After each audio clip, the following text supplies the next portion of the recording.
talk about a lot of political things, but underneath all of that is the Bible. I am unapologetically 100% in favor of it is the Bible. Jesus is the Word. There is no delineation. If the Bible says it, that's what Jesus is, and that's what Jesus believes. That's what this podcast is actually about, is to actually alert people to what is coming and what is our responsibility in the midst of it. Hey everybody, Tim Burchett just left the committee. Had some amendments that were cutting regulation, things that we should as Republicans do. Because of backroom deals they cut. They won't allow any amendments on the bill because the Democrats one Democrat didn't agree to it. So here we are in the majority, and we're not allowed to do that. And I'll guarantee you when the Democrats are in the majority, which they very much could be because of this kind of garbage. If we're going to be in the majority, you all have extended us an incredible gift, and we're going to blow it because we're not acting like we're in the majority. We got opportunity. It's not sexy. Deals with bridges and things. Anyway, the amendment did, and we allow the Democrats to tell us what to do. It's just unbelievable. At some point, we're going to have to get some guts. This town is crooked as a dog's leg, and I'm disgusted. So, thank y'all for sending me here. I really am glad you sent me here. This is the kind of stuff I want to fight, and I'll let them have it. Anyway, thank y'all. So what does this mean for the next two big election cycles, the midterms and the general in 2 years? Yeah, as of right now, Republicans are going to get creamed. I mean, they're just anyone saying, "Oh, there's just saying otherwise is just gaslighting." Or we're way outside of whether or not you could win or hold battleground districts. This looks like a bloodbath right now, Tucker. It does, and the sad part about it is, it was fixable. They had a lead on the generic ballot and didn't lose it until July of 2025. What happened in July of 2025? Epstein. And then followed by bombing the 3 nuclear sites in Iran. I've been calling that like almost like a two-piece, a 1-2 combo, right to the chin of MAGA. That's what put MAGA down. Epstein was a symbol. He was a proxy of that ruling class that Trump ran against. And it's not just a ruling class that rigs the system and games it for their own gain. It's a class that rigs it, gains it for their own gain at their expense. So they wanted these people punished and held to account. And this was basically one of the worst things he could have done. And from that on to pivoting to foreign policy, it was just more than the base could take, Tucker. And someone asked him a question about Epstein, and he attacked his own voters on it. Like, if you're interested in Epstein, you're a bad person. You're part of a Democrat hoax or something like that. And I think people who really like Trump were stung by that. Why is he attacking me? I just want to end corruption in Washington. Like, what was that? When he sent that out, Tucker, I felt it. I've been tracking the Trump coalition since the day he gave his CPAC speech and said, "I'm serious about running." If you were a millennial, 30 to 45 years old, you were 66% identifying as MAGA. That is now around 40%. If you were 18 to 29, it was like 56, and now it's 36.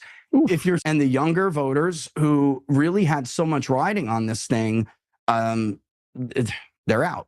But they have to figure out what they're going to do in the next general election. I think it's too early now, but I think at this point in our history, we have other examples to go back to and rely on. The last time there was a betrayal of this magnitude, it was read my lips, no new taxes. And instead, he raised taxes and started what?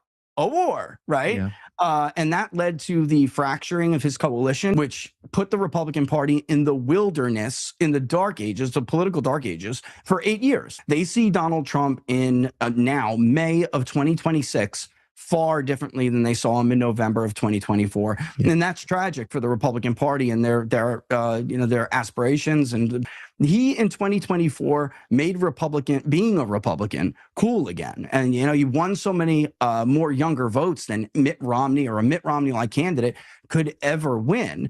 I would leave you with this too, when we're talking about this generational divide, which is the most important conversation I think to have. Trump actually did 1 point worse in 24 with 65 plus than he did with them in 2020. Yet he won rather easily, even though he lost in 2020. How did he do that? Right? And the answer is really simple. The USS Liberty incident is very frequently used by anti-Semites to suggest that Israel deliberately targets American ships and then pays no penalty. Israel murdered 34 of my shipmates in cold blood. They wounded 174 others, including myself, and almost sunk our ship in a constant barrage of nothing but hell on earth. And there have been multiple naval investigations of the USS Liberty incident. It says there's been 5 official investigations into the USS Liberty. There's never been one. They're all liars. When you write Congress, be prepared to be lied to. In fact, I called my senator, but guess what? They're all taking money from AIPAC. AIPAC has got them under the thumb. That there was a case of mistaken identity wherein USS Liberty was in the Mediterranean in a place they were not supposed to be. Israel thought that it was an Egyptian ship and shot it. The USS Liberty was never a mistaken identity. It was a pre-planned, murderous, savage attack on innocent Americans doing their job for their country, and our country put a knife on our back and paid them billions for it, for murdering American sailors and Marines on the high seas. They got billions, and they're still getting billions from the United States of America because of it. I just want to make sure that I pronounce this man's name correctly. It's Tom, I believe, Alexandrovich? I think that's right, and I've written it down, but of course my handwriting is so terrible I can't read it. But yes, he is an Israeli, I believe, cybersecurity official who was at a conference in Las Vegas last year and was caught up in a sting designed to catch people soliciting sex from children. He was one of a number of people arrested for this. He was arraigned and charged. And then 2 days later, he fled to Israel and did his first hearing by Zoom. He was allowed for some reason to leave for a foreign country, having already been charged for a attempted molestation of a child, and he remains here now. And there have been many news stories about this. And I just wonder if you would ask the Israeli government to put him on a plane and send him back to face justice for attempting to molest an American child. It doesn't seem complicated. No, I wouldn't mind doing that, but I want to find out if the Justice Department of the U.S. has already sought to extradite him. Is there anything in process? I don't know. Why wouldn't they seek to extradite him? I have no idea. That's a question for the Justice Department. I have many questions for the Justice Department, like why are millions of Epstein files still classified? Why do you think that is? I have no idea. I haven't kept up with that. I've never met the man. I don't know him. You haven't kept up with the Epstein disclosure? I mean, only from a distance. I'm 6,000 miles away from D.C. these days, and I'm pretty sure that there's so much going on. The current president of Israel, President President Herzog, know him very well. Apparently was at Pedo Island. That's what it says in the disclosures. And of course, we know that the former prime minister, Ehud Barak, was living on and off at Epstein's house. How many people live in Iran, by the way? I don't know the population. At all? No, I don't know the population. You don't know the population of the country you seek to topple? How many people live in Iran? 92 million. Okay. Yeah. How could you not know that? I don't sit around memorizing population tables. Well, it's kind of relevant because you're calling for the overthrow of the government. Why is it relevant whether it's 90 million or 80 million or 100 million? Why is that relevant? Because if you don't know anything about the country... I didn't say I don't know anything about Okay, what's the ethnic mix of Iran? They are Persians and what predominantly Shia. Okay, it's not even... You don't know anything about Iran. So okay, I am not the Tucker Carlson expert on Iran. You're a senator who's calling for the overthrow of the government. You're the one who don't know anything about the country. No, you don't know anything about the country. You're the one who claims they're not trying to murder Donald Trump. You're the one who can't figure out if it was a good idea to kill General Soleimani, and you said it was bad. You don't believe they're trying to murder Trump? Yes, I do. Because you're not calling for military strikes against them in retaliation. And if you really believe that... We're carrying out military strikes today. You said Israel was. Right, with our help. I said we. Israel is leading them, but we're supporting them. Well, you're breaking news here because the U.S. government last night denied, the National Security Council spokesman Alex Pfeiffer denied on behalf of Trump that we were acting on Israel's behalf in any offensive capacity. No, we're not bombing them. Israel's bombing them. You just said we were. We are supporting this is Israel. High stakes. You're a senator. If you're saying the United States government is at war with Iran right now, people are listening. Okay.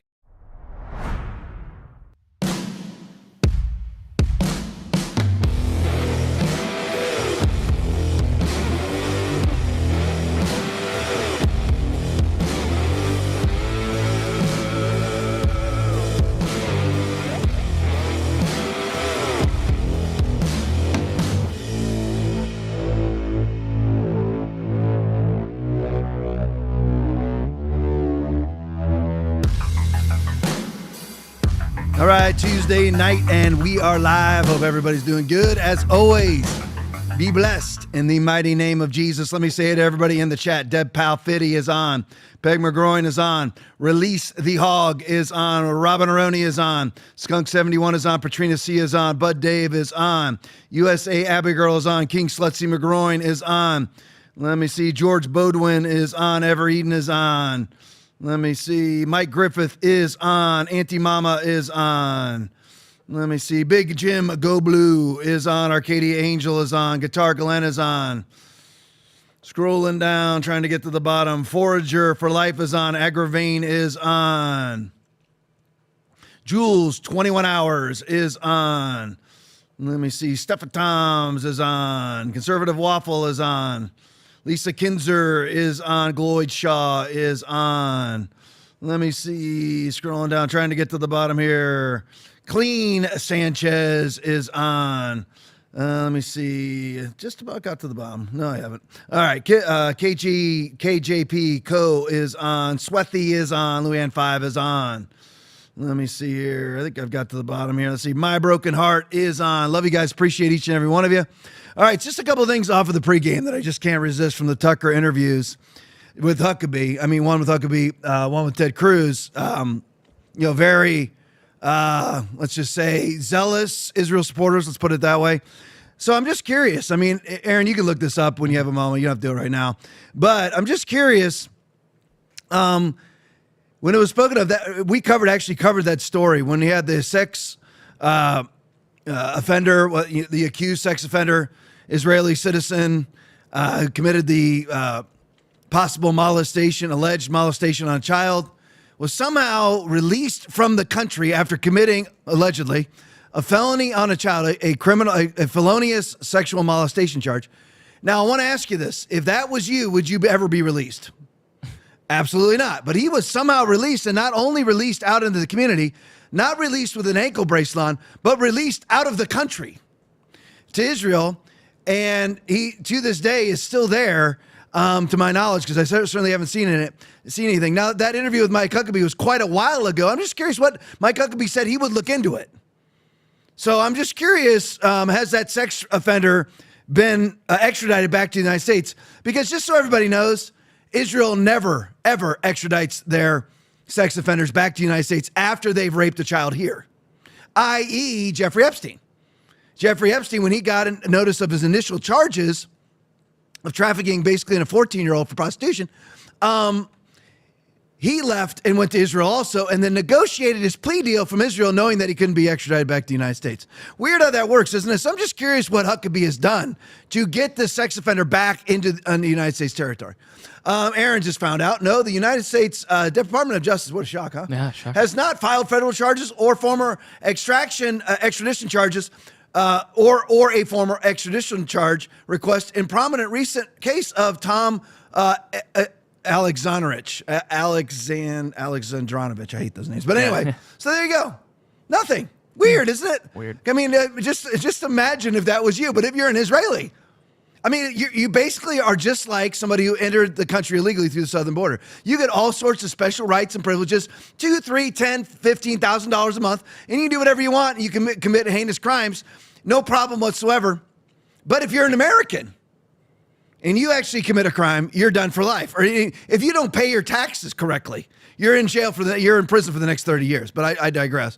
And just to mention this too, because he's brought up in the former Israeli prime ministers, Herzog, Ehud Barak. Well, Herzog went to Epstein Island.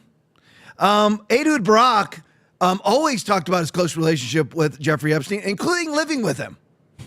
Just throwing that out there. But I mean, it's all coincidence. I mean, none of this. I mean, this doesn't mean that Epstein was a Mossad / CIA / MI6 agent, or it was using that as a honeypot leverage scheme around the globe or anything. Wasn't for that or anything. Of course not. I mean, I'm being a conspiracy theorist again. Yeah. And now I'm also qualified as an anti-Semite. Right. I just want to put this to you out there. I'm reading my own tweet because I want to remember it. Okay, so the new Iran deal, because we're going to go to Iran first here. I put this out 2 days ago, so this was Sunday morning. Okay, so the new Iran deal at the time, where did I get it from? Grok. Didn't make it up. Didn't pull it off of my own sites. Grok is what? Is a coagulation of everybody's stories, right? Right, left, center, Levin, Graham MAGA, what I call Gramaga now, or LG MAGA, whatever it may be. So everybody's opinions. But this was the Iran deal as of Sunday morning. It's now Tuesday, of course, night. A ceasefire, they arranged a ceasefire that was there before the war because there was no war, so you didn't need a ceasefire. That's number one. And how's that ceasefire worked out? As we've bombed them again. But anyway, the Strait of Hormuz is to be open. That was already open before the war. This is why we went to war. To get the strait open that was only closed because of the war. And now we're going to stop the war to get what we already had before the war. No tolls to Iran to pass through the strait. There was no tolls before the war. Lifting the U.S. Blockade that is only there because of the war. No release or surrender. This is true, by the way, of nuclear materials. There's going to be a 30 to 60 day negotiation period. So we went to war to accomplish absolutely nothing. Now, we were told that we went to war to seize their enriched uranium materials and their uranium dust. So we went to war for, what day are we on now? Got to get close to 90 now. Check it for me. So I'll just estimate day 90 of the war now. And we went to war for 90 days. Americans were killed. Lots of civilians were killed. We went to war to get their uranium, and we're going to stop the war to have a 30 to 60 day negotiation period. Okay. So no release or surrender of nuclear materials, just like before the war. Only now Iran gets, or day 89, close. I'm off by 1 day. Very close. Only now Iran gets to release a $25 billion in frozen assets. That wasn't there before the war. To sum up, absolutely nothing gained, and now the Graham-Levin party will pathetically call it a victory. Because Trump will say, okay, if Trump calls it a defeat, Graham MAGA, all the idiots out there, it's a defeat. Wait a minute, Trump changed his mind. He calls it a victory. It's a victory. That's how it works now. Just so you know, that is how it all works now. And then that, in order for you to be in the Graham MAGA party, you have to be an person. When Trump says good, you go good. And Trump goes, I changed my mind. Bad, you go bad. That's it. You're just a feckless human being. That's who you are. All right, so let's go to Iran. Newsmax video, the U.S. conducted self-defense strikes. That's the first ever. Okay, been here 57 years. I don't know how many wars I actually remember or how many conflicts. I've never heard of a self-defense strike. No. Anybody else? Okay, because we just did them. First ever self-defense strike during an alleged ceasefire. Play for me. Tensions flaring between the United States and Iran, even as reports say we could be on the verge of a ceasefire. The U.S. military carrying out what it is calling self-defense strikes in southern Iran after detecting 2 Iranian boats attempting to lay mines in the Strait of Hormuz. The U.S. also struck Iranian missile launch sites. The strikes came just hours after Iranian negotiators arrived in Qatar for peace talks. As the fight for control of the Strait of Hormuz intensifies, the battle over Iran's enriched uranium is also reaching a boiling point. President Trump is drawing a firm red line, demanding Iran turn over its nuclear material, writing this, quote, the enriched uranium nuclear dust will either be immediately turned over to the United States to be brought home and destroyed, or preferably in conjunction and coordination with the Islamic Republic of Iran, destroyed in place, or at another acceptable location with the Atomic Energy Commission. Our national security correspondent Carla Babb has more on last night's skirmish, we'll call it, in the Strait of Hormuz. She joins us now. Carla. Hey, yeah, it looks like things are calming down now. The U.S. military says it targeted Iranian missile launch sites and boats near the Strait of Hormuz. U.S. Central Command saying it was done to protect our troops from Iranian forces, with CENTCOM spokesman Navy Captain Tim Hawkins telling me the Iranian boats hit were attempting to lay mines in the strait. A U.S. military official speaking on condition of anonymity tells Newsmax this was not an effort to break the ceasefire and was necessary to stop potential attacks. Now, Iran's Islamic Revolutionary Guard Corps said it would respond forcefully to any U.S. strikes, while Iran's supreme leader threatened Tuesday that the hands of time, he said, will not turn backward, and the war with the United States has shown that American military bases in the Middle East will no longer be safe. Now, Brent crude futures rose 2% in early Asian trade on Tuesday. It looks like it's up over 3% now as U.S. and Iran tensions remain unsettled. Economic experts worry another rise could fuel inflation and keep interest rates higher for longer, making the Strait of Hormuz an even more valuable point of leverage as peace talks continue. The Strait of Hormuz remains largely closed to commercial shipping, as it has been since the war started more than 12 weeks ago. Bob and Katrina. Hey, Carla Babb. It's just kind of strange, isn't it? Hours after, and this is what the Iranians always say about us and the Israelis, hours after the Iranians show up at Qatar for these peace talks, we start bombing them again. Amazing, isn't it? And then oil goes up 3%. Now, how much did oil go down? I think it was 5% on the announcement, because Trump started off. Let me give you the timeline now. This is running basically from Friday to now. President Trump is preparing to convene his entire cabinet at a rare Camp David trip tomorrow. I believe that was either Friday or Saturday. All right, so we have that. Trump announced on Saturday that the deal had been largely negotiated. And then they bomb Iran. So now when he announced that it had been largely negotiated, oil prices went down. I wonder how much Don and Eric bought at that point. Because, we know that Don Jr.'s own business has gone from $200 million, being worth $200 million, to $3.5 billion since the beginning of the Trump administration. But it's all coincidence. I mean, it's all coincidence. Right, of course. And a lot of it has been AI and military industrial costs, military industrial complex investments. That's all coincidence, though. You just have to trust me. If Trump calls, like nepotism good, I'm assuming all the Grand MAGA morons will then go, good, right? I guess that's what you do. So again, I want to see who profited off of the announcement that it was largely negotiated and finished on Saturday, and now it's gone back up. So let me just ask you this: if you bought when it went down, right, where Trump negotiated it, and now you sold today because now it's back up, how much did you make? But I mean, it's all coincidence, right? Right. This just keeps happening over and over again, but it's just coincidence. Just lucky. I mean, yeah. Hey, put that next one up for me. I'm not going to get to it yet, but just let's show you this. Remember this? Trump says Iranians have agreed to everything, including removal of enriched uranium. Look at the date there. That would be April 12th. Aaron, what's the date today? May 26th. May 26th. Okay, so I just wanted you to know. Same thing again. But I guess that's good now, right? Because when Trump says that it's done, but it's not done, good, right? That's what you say? All right. So I'll make sure I got it. So anyway, Trump announced on Saturday that the deal had been largely negotiated and that the final details would be rolled out shortly. Aaron, stay Tuesday? Okay, yes. This is for Saturday. Yep. Trump's first announcement of the deal on Truth Social sparked some skepticism from Iran warhawks. And you had like Graham MAGA actually you had not Graham MAGA, but Graham Levin and Cruz. It was actually Cruz. Cruz was talking that he didn't like the deal. All right.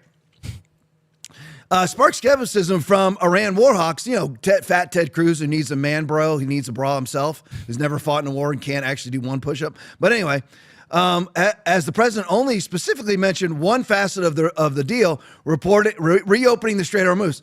And again, the Strait of Hormuz was open prior to the war. So now we're negotiating after a war for something that was not even there before the war. Isn't that great? President Trump then President Trump puts this out.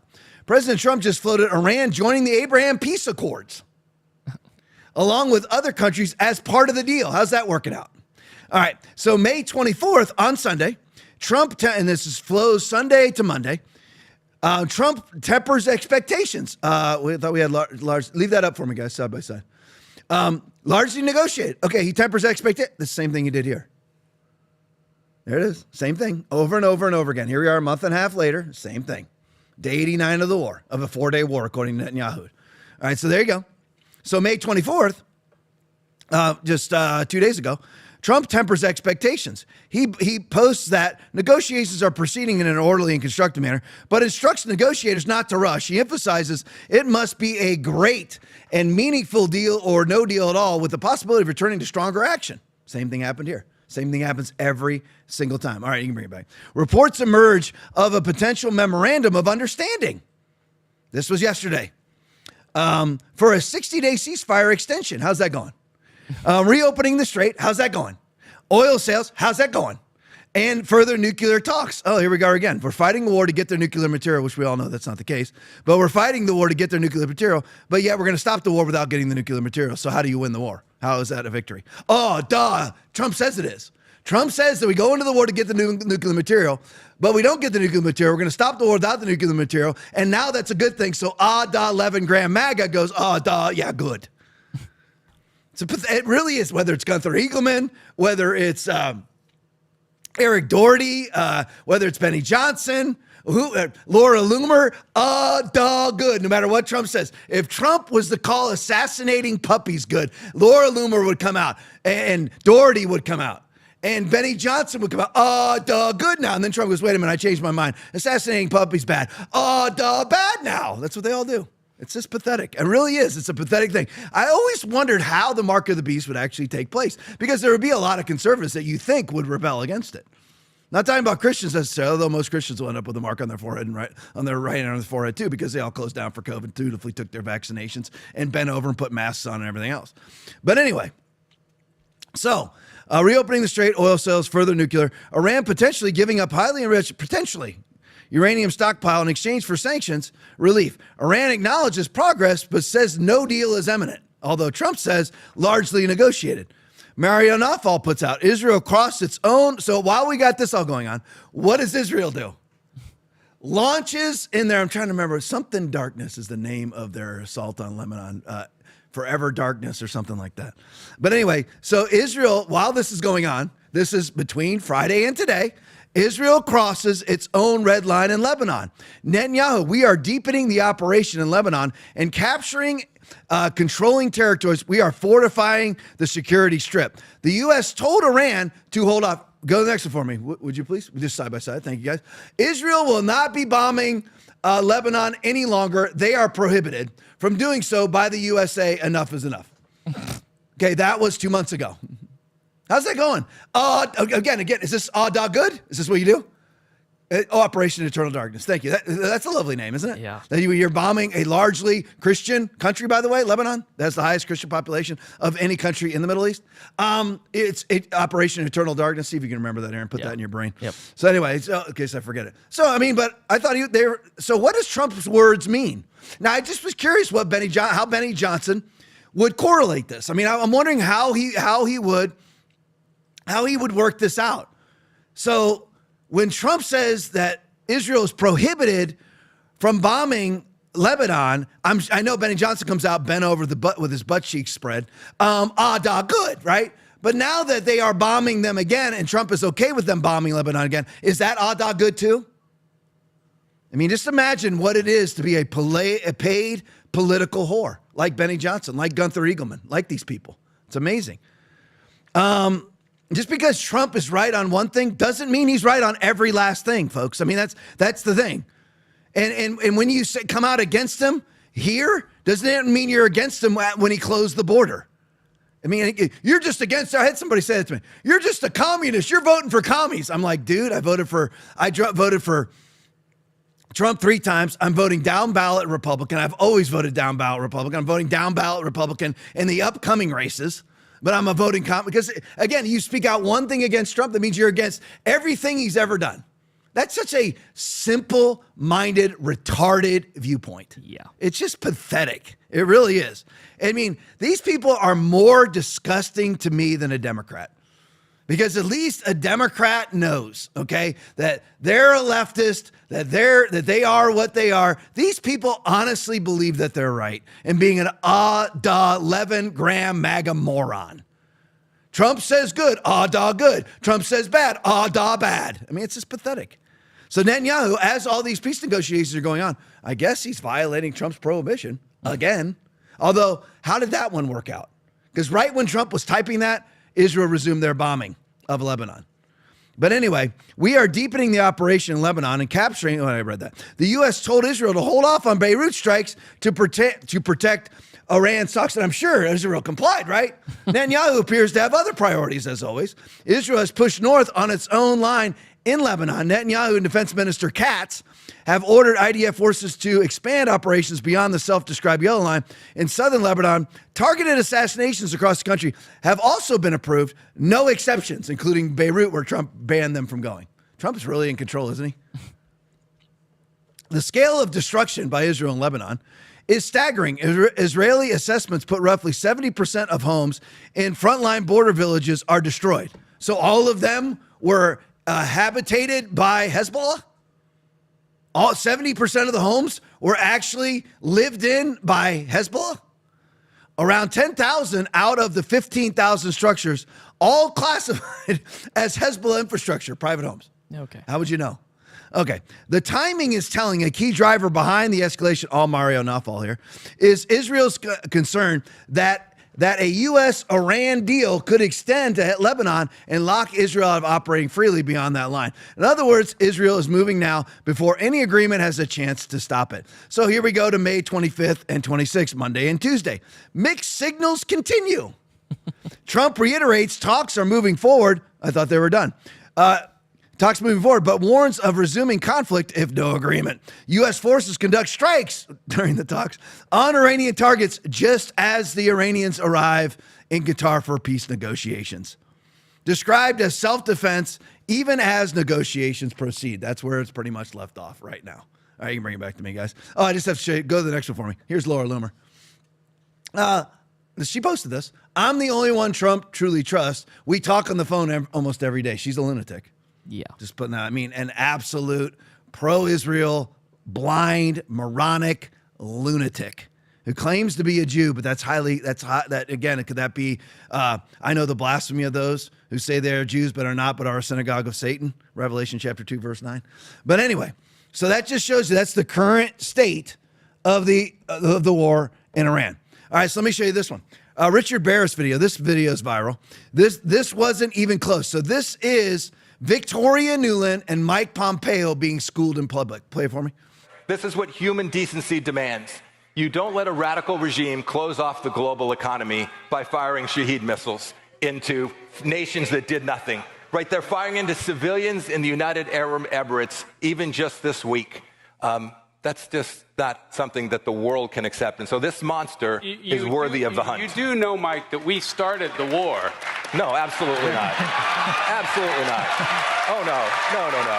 They weren't firing those missiles until Israel and the United States attacked Iran. You do understand that, right? Welcome to 1979, when the revolutionary regime began to kill Europeans. You do know that we overthrew the democratically elected government in 1954. Just for the record, you were talking about this. You don't think Iran has? You think Iran's forgotten about that? No, I suspect they've not. You don't think Iran remembers that we supported Saddam Hussein in the Iran-Iraq War? I know forgotten this. about this? I know this. Other countries have history. Do you think Iran is a monster?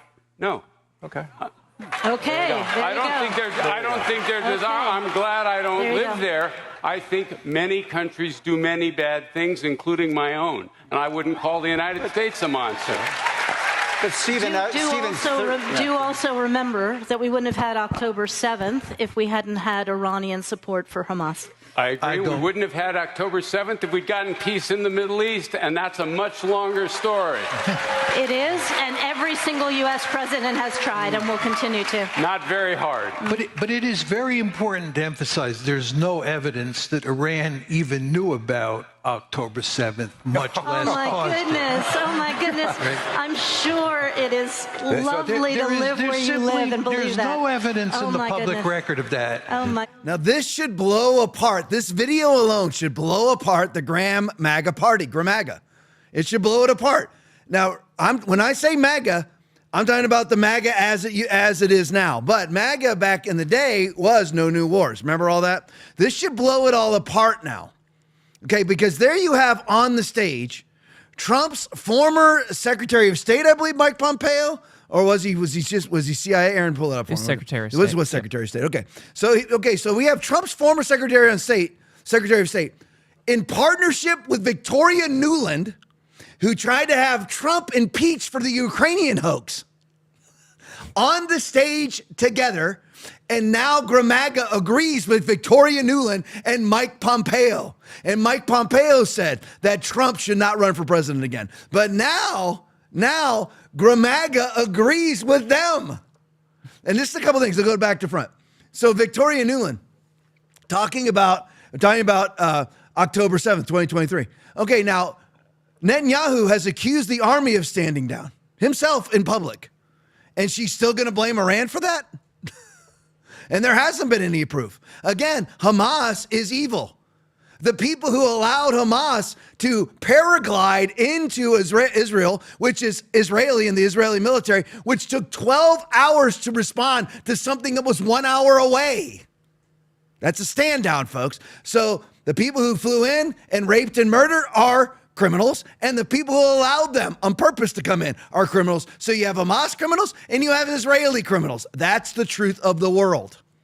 You have Hezbollah criminals in Lebanon, and then you have Israelis bombing the living crap out of civilians. That's criminal. So you have Hezbollah criminals and Israeli criminals. And if I don't choose the side of the Israeli criminal, then I am an anti-Semite.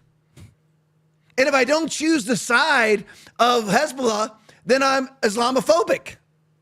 See how it works? I don't have to choose. So then Pompeo talks about we're not going to allow a country to close off the global economy.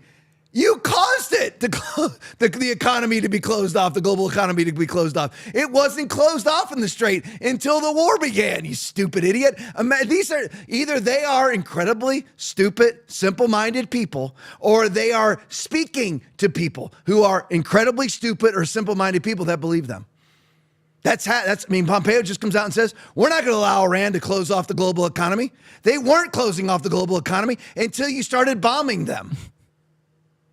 And then he talks, and they're talking about, do you believe that Iran's a monster? No, I don't believe Iran's a monster. Let me introduce you to 1979 Europe. What? I was 11. 1979 Europe, where you had terrorists attack Europeans. Okay, we've seen that a bunch of times. And if they're Islamic, they're Islamic terrorists. I condemn them wholeheartedly. I hate the religion of Islam. Hate it. Don't hate Islamic people. I hate the religion of Islam. But anyway, and I believe much, much evil comes out of Islamic countries, by the way. Much. Terrorism, inbreeding, mass migrations and takeover, mass rapes from Islamists. And then, the other panelist brings up to Pompeo, do you not remember that we overthrew the democratically elected regime in 1954? I mean, does everybody know these things before you sit there and just go, bad? Okay, I mean, you have to know everything, okay? Is Iran a good country? No, it's run by the mullahs who control about 20% of the population, controls, just like the CCP, controls 80% of the population. Most of the population are not radical Muslims like the mullahs. Most of the population are Persians. And they were taken over by Muslims, like you're seeing Sadiq Khan take over London right now. Like you're seeing Muslims take over England right now and France right now. That's what happened in Iran. And just like you had the CCP take over and murder 500 million plus Chinese people, take over. They very small, 10 to 12 to 20% of the population in China controls the rest of the population. Because they have all the power. They have all the military. That's what Iran is. It's not just bad. That's not how the world is. Do you think that every American is great? You do realize we have a Democratic Party here, right? Certainly not great. But you don't just categorize the United States bad. You don't do that. All right, so let's go to the next one. Luke Rukowski video. Joe Kent says dissenters, J.D. Vance, Gabbard, and Bissett were relegated into the situation room. Play it for me. It's been reported out there. I'm curious for what you heard about the way that went down, many of those critical meetings in the Situation Room. Yeah, I think the imagery that's been publicly released is very telling, where you had one small group that was down in Mar-a-Lago that night, and then you had the rest up at the Situation Room at the time. Look, in the lead up to the 12-day war, we were having very robust debates that were part of the National Security Council process.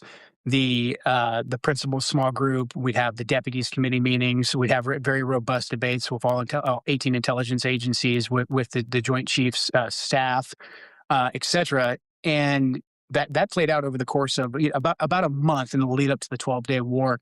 And to include ahead of Midnight Hammer, where a lot of us said, okay, fine, if you bomb these sites, that's all well and good. We take out Iran's ability to enrich. That meets our strategic objective. Problem is the Israelis are going to come right back to us in a couple months and demand more, because their goal is regime change. Like, they're not beating around the bush about this. And so that was known. And so from my optic in the lead up to this last iteration, that process didn't play out. And people can say, oh, Kent doesn't know because just he wasn't invited. But I can tell you, the robust debate with the deputies committees, the National Security Council, that simply wasn't happening. So to non-nerd speak, I think this is important. What you just laid out is a normal process. The Deputies Committee, Principals Committee, NSC, all options and views are presented to the president. Even the Iraq War, the most disastrous thing in the world, or at least in my lifetime, that played out that way. That's how it did. You can go and you can read about it. What you are talking about is effectively a bespoke process, which played out with some advisors down in Mar-a-Lago, others in the Situation Room. I guess you are confirming, by the way, the White House told us that there was nothing to be seen. And then, Charlie Kirk is killed publicly in a very horrific way, and we're not really even allowed to look into that at all. And Charlie Kirk was one of President Trump's closest advisors, and he also advocated heavily against a war with Iran. He was in the Oval Office in the lead up to the 12-day war. I wasn't particularly close with Charlie. He was very gracious to me when I was running for Congress, very, very supportive. So we knew each other. And the last time I saw Charlie Kirk on this earth was in June in the West Wing, in the stairway. And I said hi to him, and he looked me in the eye, and he said very loudly, and it's a small, you've been in the West Wing, it's small, it's a tight space. And he said, Joe, stop us from getting into a war with Iran. Very loudly. He was single-minded. And he walked off, and he went, I believe, into the Oval. So when one of President Trump's closest advisors, who is vocally advocating for us to not go to war with Iran and for us to rethink at least our relationship with the Israelis, and then he's suddenly publicly assassinated, and we're not allowed to ask any questions about that, it's a data point. It's a data point that we need to look into. What do you mean when you say we're not allowed to ask any questions about that? We've been told that this individual, Robinson, is a lone gunman, and maybe he is. But the investigation that I was a part of, the National Counterterrorism Center was a part of, we were stopped from continuing to investigate. And the FBI will say that they stopped that because they wanted to have turn everything over to the Utah state authorities. Everything's going to trial. It's very, very sensitive. But there was still a lot for us to look into that I can't really get into. But there was still linkage for us to investigate that we needed to run down. And I'm not making any conclusions. I'm not saying no, I don't think you are. Because of this happened. I'm not saying that at all. I'm just saying there's unanswered questions. We know the pressure because of the text messages that have been made public, that Charlie was under a lot of pressure from a lot of pro-Israel donors. And again, we know Charlie was advocating to President Trump against this war with Iran. Again, 25 years in law enforcement, low level. I mean, I wasn't investigating murders or anything like that. I never rose to that level or anything. But just low level deputy sheriff. I mean, I retired as a sergeant. But I'm just saying that, what you never do in a crime is you go, we're not going to investigate this specific aspect of it. I mean, if you're trying, I don't care whether it's a petty theft or a murder. You don't close doors and say, you know what? If it's this, I mean, you think about it this way. You find a murdered woman in her house. Do you go, I'm not going to look into whether it was her husband or not? I'm not going to look into whether it was her daughter or not. I'm not going to look into whether it was a stranger or not. I'm not going to look into whether the house was broken in or not. I'm not going to look in whether it was a home invasion. You don't cut off any possible scenario, but that was totally cut off. Tom, are you saying that Israel murdered Charlie Kirk? Well, it's very, very strange timing, as Charlie Kirk was very much turning Israel skeptic. That's what I am. I'm not anti-Jew, anti-Israel. I am Israel realist. So I'm just, whatever Israel does bad, I don't go, da good, because Trump says, da good. I don't do that. Charlie was now going that way, and he ends up dead a short time later as he's advocating against the June of 2025 bombing. All right, so he ends up dead. And then, I mean, you heard it. Joe Kent says, we were told we are not going to investigate any sort of foreign involvement in that shooting. Why would you not do that? And I could do a whole thing on this. Maybe I will. Charlie Kirk, and a few days later, I mean, whoever, again, 25 years of law enforcement. And I'll ask guys who aren't law enforcement, Joe and Aaron who are in this room, have you ever heard, or anybody in the chat, have you ever heard of a crime scene a few days later, dug 2 feet down, scraped out, and then and they put brand new cement and pavers there? No. Who does that? Who does? Where does that ever been done? Is that what they did with George Floyd? When George Floyd died of a fentanyl overdose in the streets of Minneapolis, did they then repave over the whole thing? Or any other murder site that you can think of ever? It's just kind of, I mean, again, we're just supposed to, I guess, remember, if you're Graham MAGA, if you're 11 Graham MAGA, if Trump says it's all normal, then you go what? Normal. Is that you're just a mindless jellyfish. You just do what you're told. But anyway, so I mean, there you saw it. And then how do you feel about that? If you're Graham MAGA and you're watching right now, how do you feel that J.D. Vance, who has been skeptical of this war, critical of this war, and it was alleged over the weekend that he's possibly calling off his presidential aspirations. That's rumor, though. It was viral, but it was rumor. Gabbard's now gone. She's resigned to take care of her husband with cancer. And Bessent, who has done a pretty good job when he's allowed to do it, they were all relegated to the Situation Room. Get out of here, and we're going to make these decisions at Mar-a-Lago. How does that make everybody feel? I don't know about you, but I want it. And then we already have Elon gone. So now who's calling the shots here? Well, we do know that Trump was meeting directly with Netanyahu. Netanyahu told him it would take 4 days. And then Mossad said, don't do the strike. Our own CIA finally woke up and said, don't do the strike. J.D. Vance was against the strike. Joe Kent was against the strike. And now everybody's gone, right? I mean, I know that Bessent and Vance are still there. We'll see how long they last. I mean, J.D. Vance will stay the vice president. But how much he gets relegated into the background, we'll see. All right, so let's look at what what Israel is actually doing in Lebanon. You just side by side that one for me. This is Ethan Levin's video. So this is titled, "This isn't Gaza, this is Lebanon." So you're telling me that this was all Hezbollah? Aaron, does that make sense to you? I mean, I want you to help me out because you're a different generation. Yeah. Okay, Joe's laughing. So this is all Hezbollah? It's like an entire city. Yeah, this is gone. City. I mean, again, if we could go back to the stats that I had. Let's see here. Just keep this rolling. It was, let me see, what was their stats? Oh, if I find it here in my stack of crap. Let me see here. Where did Israel start there? Let's see. Yeah, here it is. The scale of destruction is staggering. Mario Nafal. Israel assessments put roughly 70% of homes, this looks like 100%, in the frontline border villages are destroyed. Around 10,000 out of 15,000 structures. This looks like a nuke went off. It didn't, but it looks like it. Look at this. This is all for Hezbollah? So 100% of these structures were occupied by Hezbollah. That's what we're supposed to believe. And if you don't believe it, you don't qualify as MAGA anymore. And you're an anti-Semite. So you're an anti-Semite, anti-Gramaga man. That's who you are. And look at where it all stops. They're going to probably devastate the next village over. All right, go to the next one for me.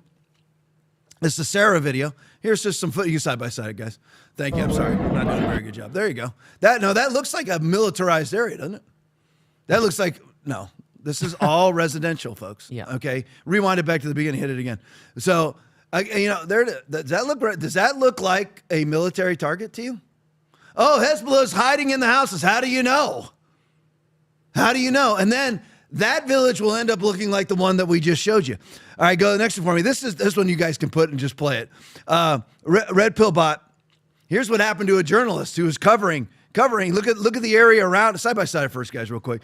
Look at the area. It's all concrete sprayed all over the place. And just like in Gaza, you have the media showing up to cover it, and then look what happens to the media. Play it for me. Further rocket attacks were reported against Nahariya and admitted.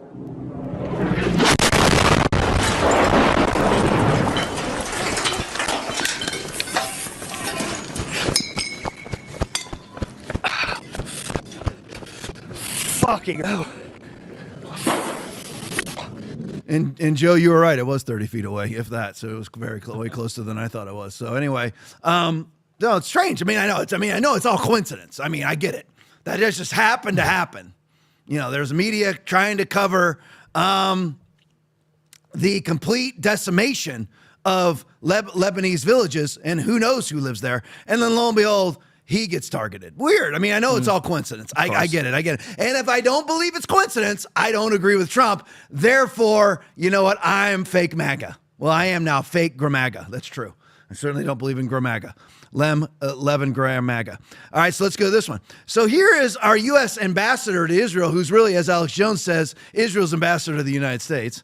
Mike Huckabee says Lebanese people should thank Israel. Play for me. I wonder if everyone in Lebanon understands that if there were no Israel, they wouldn't have a cell phone. I wonder if they understand that every time they use a USB, every time they use car navigation, that every time they eat a cherry tomato or have a delicious bite of seedless watermelon, instead of saying, I can't talk to those people, they should step across the border, shake the hands, and say, thank you. Thank you for helping create some things that have made my life better and easier. Well, let's go back. Joey, this is going to be tough, or Aaron, whoever has to do this. I don't know what happens. But let's go back real quick to, which one was it? Let's see. Let's go back to Ethan Levin's. This isn't Gaza, just side by side it. So Mike Huckabee says that the Lebanese people should thank Israel for their cell phones. And as Aaron said, I guess after you're dead, dude. And cherry tomatoes and seedless watermelons. Thank you. These people need to thank Israel for that, right? And just remember, you don't know who lives here. I don't know who lives here. You don't know how many Christians lived here. We've already seen Israel bombing churches, knocking over Christian statues, right? You've already seen it. But again, Mike Pompeo, while this is going on, Mike Pompeo is giving that speech. Imagine if you were Lebanese. Just imagine if you were. I'm just curious. Imagine what you would think when you have Mike Huckabee up there telling you to be thankful for cherry tomatoes because Israel allegedly created them.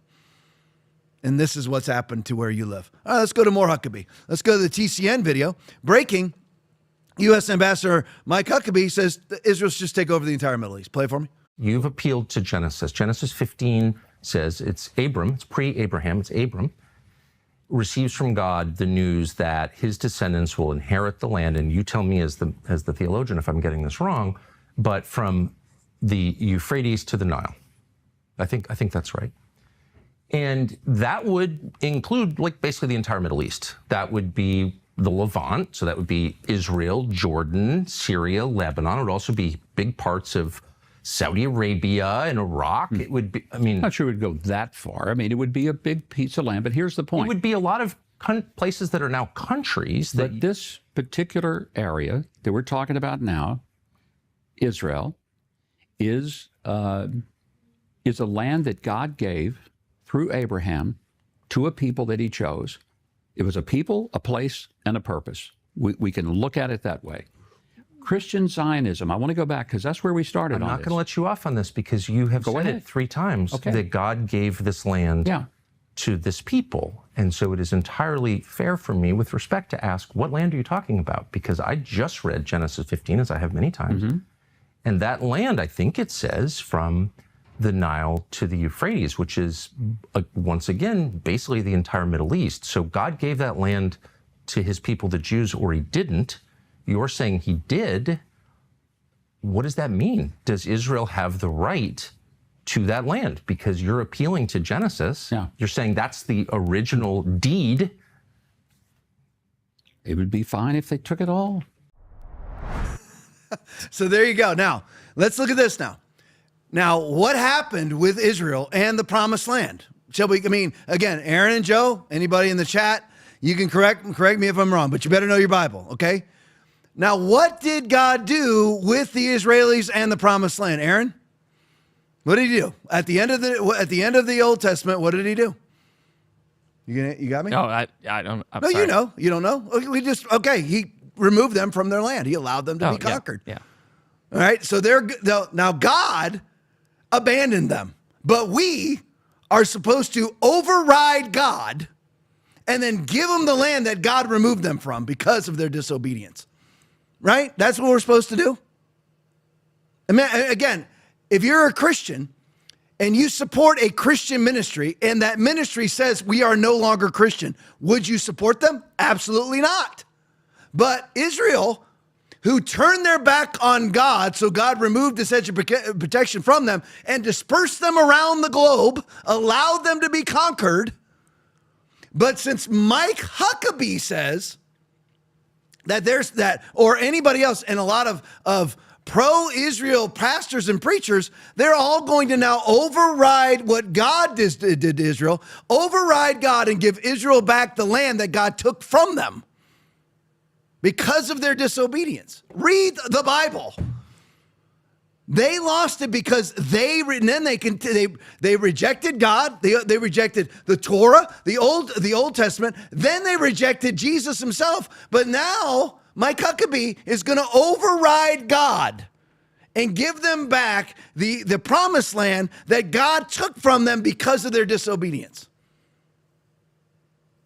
If there was a national, unbelievable millions upon millions of people turning to Christ in Israel, you could make an argument, okay, that Israel should be reestablished. But I want the Israel that was reestablished in 1948, I'm fine with them being there. I don't care. Wasn't there. It's 20 years before I was born. I don't care. They have the right to exist. But saying, as the U.S. ambassador to Israel, that they should, Aaron, you can put that up, have it all. This is what they want in this. That's what they want right there. All right. That's the Greater Israel Project, the Greater Israel Vision. Mike Huckabee says they should have it all. So they should have the land that God removed them of. So Mike Huckabee and Mike Pompeo and President Trump and everybody else who's just going to let Israel do whatever they want to do is going to override God and give them back the land that God took from them because of their disobedience. Please read your Bible. Please read it. Genesis, Exodus, Leviticus, Numbers, Deuteronomy, Joshua, Judges, Ruth, 1 Samuel, 2 Samuel, 1 Kings, 2 Kings, 1 Chronicles, 2 Chronicles, Ezra, Nehemiah, Esther, Job, Psalms, Proverbs, Ecclesiastes, Song of Solomon, Isaiah, Jeremiah, Lamentations, Ezekiel, Daniel, Hosea, Joel, Amos, Obadiah, Jonah, Micah, Nahum, Habakkuk, Zephaniah, Haggai, Zechariah, Malachi. Read the 39 books of the Old Testament. Read them. God removed them because of their disobedience. You don't override God and then force them back into a land that God removed them from because of their disobedience. God does that to everybody. You don't get the promises of God when you live in perpetual disobedience. He does that to everybody. He does that to them. They're no different. The word of God, the New Testament says there is no difference. It's Romans chapter 10, verse 12. For there is no difference between Jew and Gentile. The same Lord is Lord of all, and richly blesses all who call on him. That is the way that it is. There is no difference. So why would they get special privileges when they themselves are disobedient to God? Explain that to me. I would love to hear it. I would love to hear it. All right, so let's go to the next one. Is this where am I at? Shadow of Ezra. Oh yeah, there's one more here. All right, Shadow of Ezra. Israeli National Security Minister. I hate showing these because I hate subtitles, but I'll let you just do the best you can to read the subtitles. But basically, he says that we're not going to allow this peace deal. This is the Israeli Security Minister. I have no idea. Itamar Ben-Gvir or something like that. Play it for me. שהוא הדבר האמיתי, זה חיי האדם. הסכם רע למדינת ישראל יכול לפגוע בחיי האדם. אני יודע שראש הממשלה נתניהו וכולנו, כחברי קבינט, גם קבינט מצומצם, גם קבינט רחב, גם כממשלת ישראל, לא ניתן לדבר הזה לקרות. אבל זה הסכם רע, זה הסכם שיכול לפגוע במדינת ישראל, ואנחנו לא ניתן את הדבר הזה לקרות. זה לא יקרה. הסכם רע לא יהיה, לא יכול להיות, משום שבסופו של דבר, ההסכם רע, זה לא קשור לבחירות או לא בחירות. Here's our partner. That's our partner. Our greatest ally. Our greatest ally working against our own peace deal. Saying they will not allow it to happen. So who's running the show? Well, go to the next one. This will tell you. AIPAC. Congressman Massey's defeat on Tuesday sets a clear precedent. Elected officials are free to disagree with us at AIPAC, but only briefly. Now, they took this down. I wonder why they took it down. After 31 million views, they took it down. So again, who's running the show? You have the Israeli security minister saying he will not allow the Iran peace deal. And then you have AIPAC saying we will not allow Congressman Massey to serve another term. Who's running the country? You? Kyle Seraphin said, you're going to vote your way out of that? You can't. You can't vote your way out of it because they make the elections corrupt like they did in the Kentucky 4th. All right, go to the next one for me. So here's a Grok post for you. Enlarge that for me, guys, the biggest that you can. All I need is from bottom of For You to the top of download Grok. I can read it, but nobody else will be able to read it. All right. So anyway, so you saw the AIPAC tweet that they call the shots as far as who wins elections. $32 million invested against Thomas Massey. Well, these are reported Israeli Hezbollah public diplomacy efforts. I love efforts. This is what they call public diplomacy. PR commando unit concept. This is from Grok. This is not from me. Rapid response social media counter-ops to attack critics and shape U.S.-Europe discourse in Israel's favor. IDF influence unit, legitimization cell, gather Gaza intel for PR material to justify military actions and boost international legitimacy. Fact-check covert campaigns. This is all unleashed on you via the Israeli Hasbara. Fact-check covert campaigns, IDF run, disguise. Oh, Tom's anti-Semite is an anti-Semite. He's anti-Semitic. How am I anti-Semitic? By reading to you what they're doing. Did they not put $21 million, AIPAC, $21 million against Thomas Massey? Does that make me anti-Semitic to say what's true?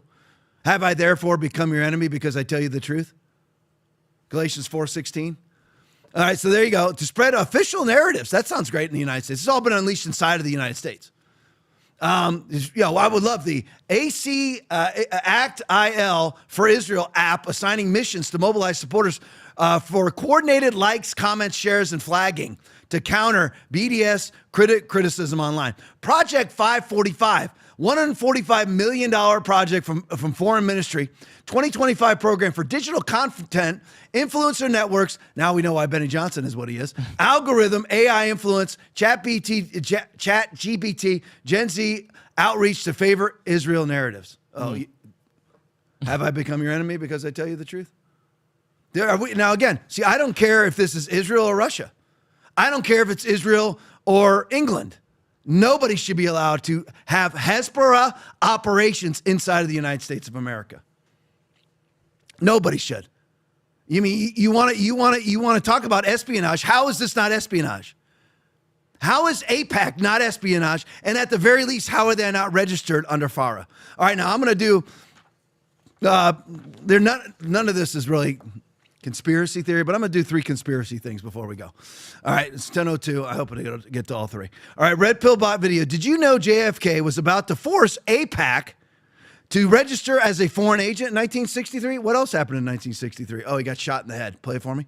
Have you ever wondered how we got to this point where one of the biggest lobbying groups in America can openly brag that they are representing a foreign country? This is from AIPAC's website, but somehow they don't have to register under the FARA Act as someone acting on behalf of a foreign actor.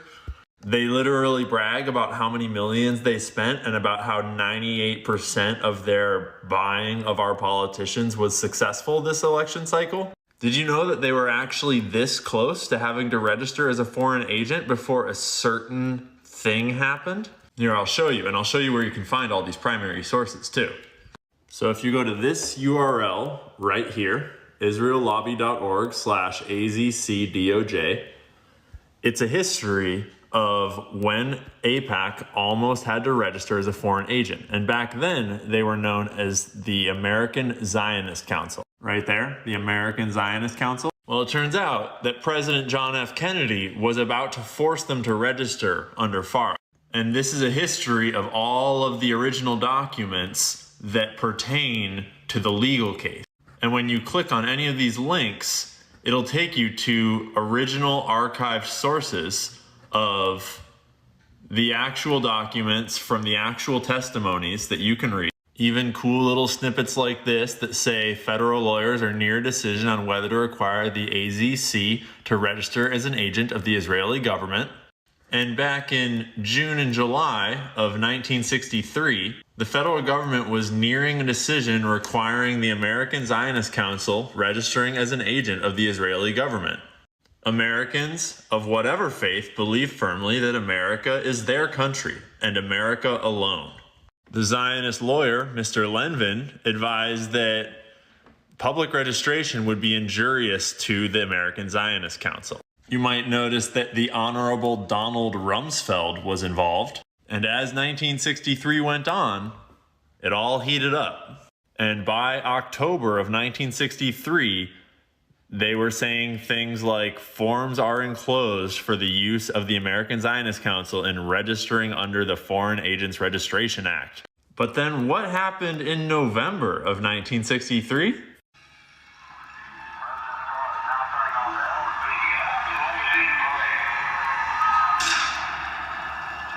There's a cover-up that's about to happen here. The president who was spearheading the whole thing just suddenly wasn't there anymore. And to be clear, I would never infer that Israel had anything to do with that whole thing. I'm just saying it was really convenient timing that it happened to turn out that way. And then in December of 1963, we get this document. As you know, our client is not prepared to register as an agent of foreign principal or to concede that it is subject to the registration requirement. December 11th, 1963. And to this day, the single most influential big money group in Democratic electoral politics is not registered as a foreign actor. Although the U.S. Justice Department clearly states that FARA requires the registration of anyone that represents the interests of the foreign principal before any agency or official of the U.S. government. All the rest of that also applies. That's just the most obvious statement. Because if they were registered under FARA, they would have to disclose where all the money's coming from. And they don't want to. So they just don't. And that's how we wind up with screens like this. And with AIPAC openly bragging on the internet about how they pay to get candidates to win, despite their policies being clearly unpopular with regular people in America. And that's why it's so important that we stop China from subverting our democracy by controlling what we see on our social media apps. So there you go. I mean, again, can any of this be proven? No, I'm never going to say something that can be proven when I can't. Okay, it's just very strange. Okay, we can all confer this, can we not? That the most powerful political figure in 1963 was John F. Kennedy, correct? Yeah. Well, one of the most, if not the most powerful figures in the United States got Trump elected was Charlie Kirk. And right when Charlie Kirk is coming up against Israel, he gets shot in the neck, but shot in the head. And then the same thing happens with JFK. Very strange, isn't it? Very strange. And there's a lot of Israeli connections in the crowd that day. All right, I can't get into it tonight because I can't remember it because it's been a while since I've got into it. But anyway, so there's just a lot of, but then, of course, very conveniently afterwards, you know, these stalwarts of American justice, Kash Patel and Dan Bongino, insist that it has to be Tyler Robinson and every other avenue must be shut down. Every other avenue of investigation must be shut down. So anyway, could spend 2 hours on that. Let's go since it is, coming up on, or has just passed. I can't remember. I think we're coming up on the anniversary of the George Floyd shooting. I mean, the George Floyd overdose on the streets of Minneapolis. Let's go into this. Go to that one for me. Breaking 9/11 tweet. Minnesota Governor Tim Walz released a statement on George Floyd 6 years ago today, so I guess it just passed, so May 25th. I thought it was in June, but anyway, I think that's when the riots really began. Yeah. But anyway, that's when the Summer of Love began. It was in June with Black Lives Matter. All right, 6 years ago today, George Floyd's murder started a global movement for change. Let us continue working to build a society that lives up to its democratic ideals of liberty and justice for all. So murder. So how did he die? Now, in order for Derek Chauvin to have killed George Floyd, he would have had to, with the knee on the back of the neck. Now, go ahead and press your arms as hard as you can on the back of your neck, and it will not constrict your breathing. And we all agree on that. Yeah. All right. So I'm strangling myself to death right now because I'm constricting the back of my neck.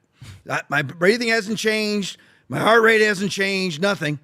And at the moment of death, George Floyd had a 95% oxygenation rate in his lungs, which is full living capacity at the moment of death. So what is Derek Chauvin guilty of? See, that's the facts. People can say whatever they want to say, the stuff about Israel. I just told you what were the facts. What was the facts about what Ian Carroll was talking about, the American Zionist Council? That's just the facts. Nobody said that they killed JFK. Nobody said that Israel killed Charlie Kirk either. Just the facts, though. Israel's, the investigation in Israel was shut down by Kash Patel and Dan Bongino. That's a fact. That was shut down. Who said that? Tulsi Gabbard. So that's a fact, right? So those are facts. When you have the Israeli Hezbollah doing their media campaigns, really saboteur level, espionage level media campaigns inside the United States, that's not arguable. That's in fact totally and completely true. That is facts, right? So the facts of the matter is it's impossible for Derek Chauvin to have killed George Floyd, but yet he's spending 22 years in prison for killing George Floyd. And the only way he could have killed George Floyd was asphyxiation, but George Floyd had 95% oxygenation rate at the moment of death and had 3 times the lethal amount of fentanyl in his bloodstream. And he had pills coming out of his mouth. And who was one of the key witnesses who Derek Chauvin was not allowed to put on the stand during the trial?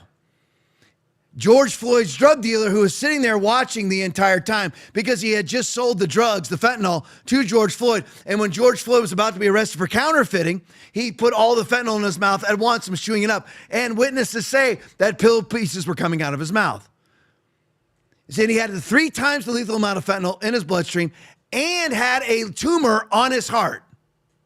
But yet, Derek Chauvin is spending basically most of the rest of his life in prison because it's not politically expedient to allow him out or to give him a fair trial. Those are facts. That's exactly the fact. MJ Truth Ultra video.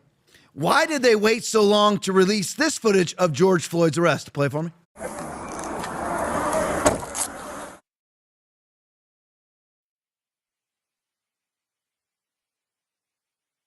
You made a mistake somewhere down there. When I start breathing, it's going to go off on me, man. Get in there.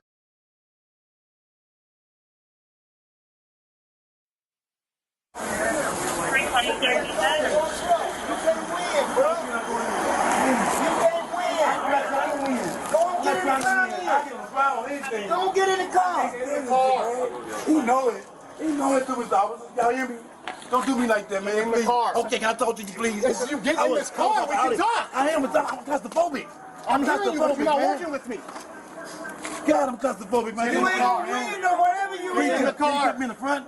Please. No, you're not getting in the car. I'm claustrophobic, so I'm in the car. Okay, man, okay. I'm not a bad guy, man. Get in the car. I'm not a bad guy. Oh, man. Open my double. Please, officer. Please. Sit. Please. Take a seat. Please, man. Please. No. Take a seat. I can't choke. I can't breathe, officer.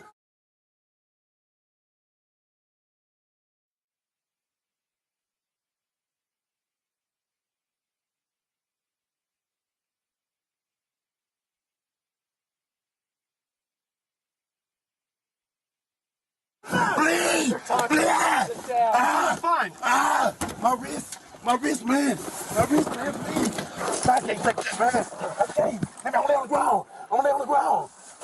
Get in the squad. I'm gonna lay on the ground. Come on. I'm going down. Get in the squad. I'm going down. I'm going down. I'm not going to breathe. Bro, you gonna die of a heart attack, man. I don't can't breathe. Get in the car.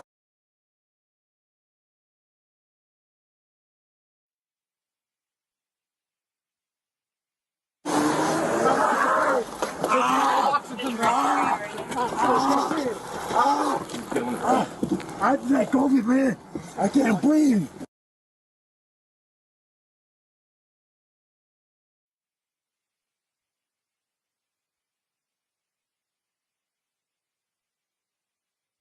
Take a seat. Please, man. Please listen to me. Is he going to jail? Listen to me. He's under arrest right now for forgery. I tell you.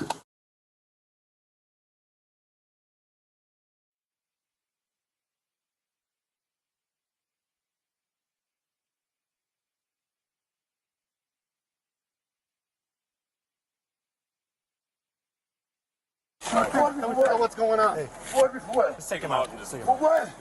Please, man. I can't fucking breathe. Hey, come on out. Look at you. Thank you. Thank you. Lay him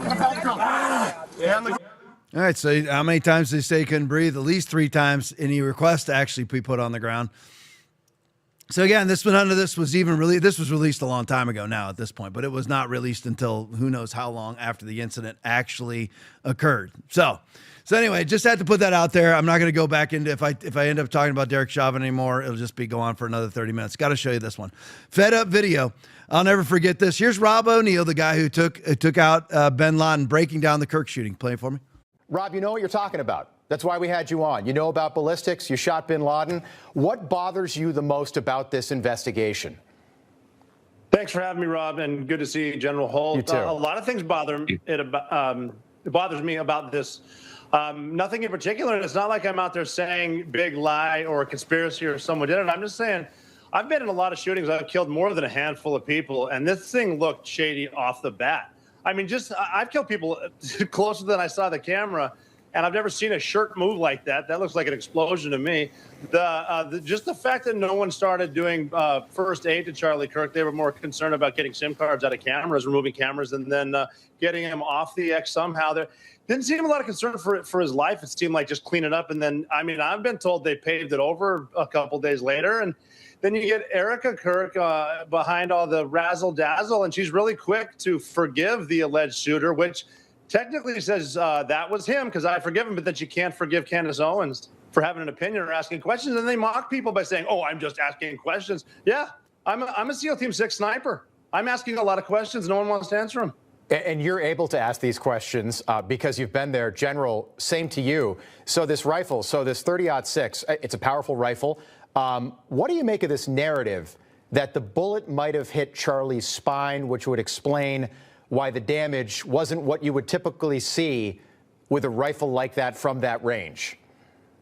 No, that's not what happened. And this is the thing that hurts here is, and what bothers me the most out of it. Wait, did you say, General, you don't think that's what happened? Absolutely not. I'm with Rob. Something exploded on him, but I don't have to get into the details because I'm not in a court of law having to prove a darn thing. Here's what bothers me is there are millions of vets with Rob's training in combat arms as low as mine is. I'm a pilot. But we have enough training to know better than the garbage that was foisted upon us from the Justice Department that day, where they seemingly solved the case in about 8 hot seconds. And we know better. You're not going to take a 30-06 with a kid who's never killed anybody up onto a roof. He takes his first life and does all the things that Rob says he did. So what bothers me, Rob, in all of this is that they know that we know better, and yet they foist this as the narrative and the parable anyway. Why would you do that? Well, why would you do that in a circus where there's so many of us who are already going to go, well, that's not exactly what happened at all? You know, Lee Harvey Oswald, 1963 in Dallas, I think a lot of people never thought something like that could happen again because now everybody's got a cell phone, everybody's got a camera, except for this day in September. In general, that's your opinion and you're entitled to that. But there is this narrative, Rob, about this gun. Again, tell everyone at home about this rifle, this 30-06, that Tyler Robinson would have had to take apart, get up onto the roof, put back together, and then he apparently jumped off the roof with it, and then he was seen eating, apparently, at a steakhouse right down the road not that long after this assassination took place. It all just sounds completely... Yeah. It just is, it's hard to believe is what it is, and I hope we find out the truth in court. Rob, the floor is yours. Well, I'm just saying, I mean, the screwdriver that probably wouldn't have worked to take it apart or put it together in the first place was left on the rooftop anyway. So he jumped off the roof and put it back together without the screwdriver that probably didn't work anyway, put it back together, wrapped it up, and put it nicely in a bunch of trees, and then ran off and started texting someone like English was a second language. I mean, the whole thing's just shady. 30-06 is 30 caliber invented in 06. It's a 1906 to kill big game. And if you hit something in the spine, especially a human, I've shot ballistic gelatin all the time. I've never shot a human with 30-06, but I know it would do a lot more than that. If it was just a 30-06 shooting too, that went left to right, not from front to back. You can clearly see an exit wound on Charlie Kirk's left-hand side. And then it just is. Why are we supposed to believe everything we see on TV? Shut up, believe it. That's the narrative. No, it's not. I'm SEAL Team 6 sniper. I went to sniper school in 1998. I'm telling you. Such a good point. Final question, General, to you. There was this guy, and the media and the FBI just labeled him a wacko. All right, so there you go. And how dare I start a conspiracy theory about Charlie Kirk's death, right? Well, again, you heard, now that's Rob O'Neill, okay? That is a SEAL Team 6 sniper who, as he said, has killed not millions. He's killed many people, and he's never seen a shooting like this. Just, I mean, going kind of back to front. So you see the exit wound on Charlie Kirk's neck is to the left, and Tyler Robinson is right in front of him. How would that exit? Again, it's another magic bullet, right? Just like JFK assassination. A magic bullet that takes a right-hand turn. A 30-06 going through a human neck would not only not make any right-hand turn, bouncing off of any bone, it wouldn't. It would blow through that neck, another 12 necks after it without ever stopping. That's how powerful a 30-06 round is. So that makes absolutely no sense whatsoever. He has to take the rifle apart, fit it into a backpack. And remember, he is seen on video climbing up the stairs to the roof, carrying a backpack with no barrel sticking out of it. That's the end of the argument right there. It's over. He took it apart. That's like Democrats saying, well, Joe Biden received a record amount of votes. Okay, and you're like, oh, he received a record amount of votes from people who aren't registered to vote. So in order to vote, you have to be registered 30 days prior to an election. Well, it's just a big turnout. It's impossible. It's impossible to have more people vote than are registered to vote. That's the end of the argument. It's a corrupt election.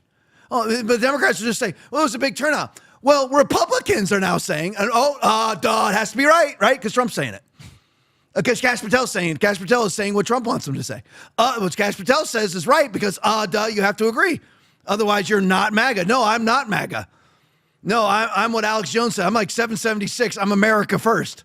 Because MAGA now means, duh. I'm not going to be an person. Everybody should have learned that in 2020. But many haven't. That's how I know. Most people end up with a mark on their right hand or on their forehead. Because if you will sycophantically follow a human being that says to you, Tyler Robinson is the sole shooter, there's nothing else to look into, we're not going to look into anything else, and it becomes completely impossible because he's seen climbing up the stairs with an unconcealable barrel concealed. So he takes it apart, then goes back onto the roof, uses a screwdriver that won't work to put it together or take it apart. According to Rob O'Neill, not Tom Laipply, at least possibly would not work. Puts it back together, shoots Charlie Kirk, takes it back apart, jumps off the roof, again, then is seen walking with no barrel sticking out, no barrel sticking out anywhere, and then reassembles it together again for some unknown reason. Wouldn't you, if you had it apart, wouldn't you then just leave it apart and start throwing the pieces all over the place? Right. Wouldn't you? Wouldn't you if you wanted to get away with it? But no, he reassembles it again using a screwdriver that probably won't work. But the problem is he would have had to have reassembled it on the roof right after the shooting because he left the freaking screwdriver on the roof. How does that work? But if you don't believe that, because that's what Trump is saying. So Trump is saying, believe absolute crap. I do. That's 11-gram MAGA, and it's impossible. Somebody else took out Charlie Kirk. Tyler Robinson was there for a side. We had another man in the crowd claim that he did it. That's all just coincidence. Please. All right, so I just had to go through those things before we called it a show. All right, 10:23. That's good. We got any rants tonight? Yep, we got one. All right, one rant. Jules 21 ARs donated $20. Duh. Perfect description. Yeah, just change MAGA to ADA. That's what they are now. That's what you are. I mean, that's what you are. Trump says Israel's, doing targeted strikes in Lebanon. Okay. Oh, wait a minute. They're not targeted strikes because now I'm trying to renegotiate this deal. So stop bombing them. Okay. They're not targeted strikes. That's what it means to be MAGA now. You just have to, again, that's how people will end up with a mark on their right hand or on their forehead, because they will just sycophantically follow a human being. You don't sycophantically follow somebody on the right or somebody on the left, even if you're a right winger. And when you criticize the right, that doesn't make you a left winger. It's just amazing. I can't believe people don't have independent thought in America. All right, stick around for postgame. Postgame is awesome. Mix of politics, but mainly funny stuff, good stuff. I love you guys. Back here tomorrow night, 9 o'clock. God bless you. There's a gentleman in your audience who looks strikingly similar to Beavis from the cartoon Beavis and Butthead. It's just a little distracting. I'm not familiar with that cartoon, but would it help if he moved seats? Yeah, that might be a good idea. It's the gentleman in the blue shirt and blonde pompadour.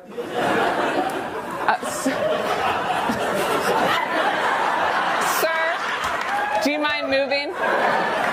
Okay, sure. I'm sorry. I've never heard of that cartoon character. So, yeah. Now there's a gentleman behind you that looks like Butthead. I'd really like to move on and discuss AI, so would you like him to move? Yes, thank you. The man with the gray shirt and exposed gums. Sir.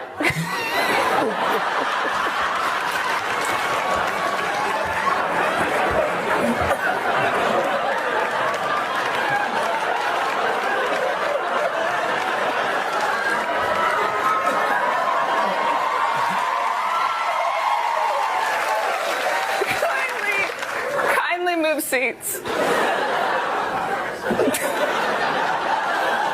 She's talking to you. Oh, I'm sorry, me? Yes. Let's move on to our audience questions, starting with Patricia Faulkner. Yes, right here. You put them right next to each other. Look, they even sitting like they do on the show. You two really don't know that you look like Beavis and Butthead.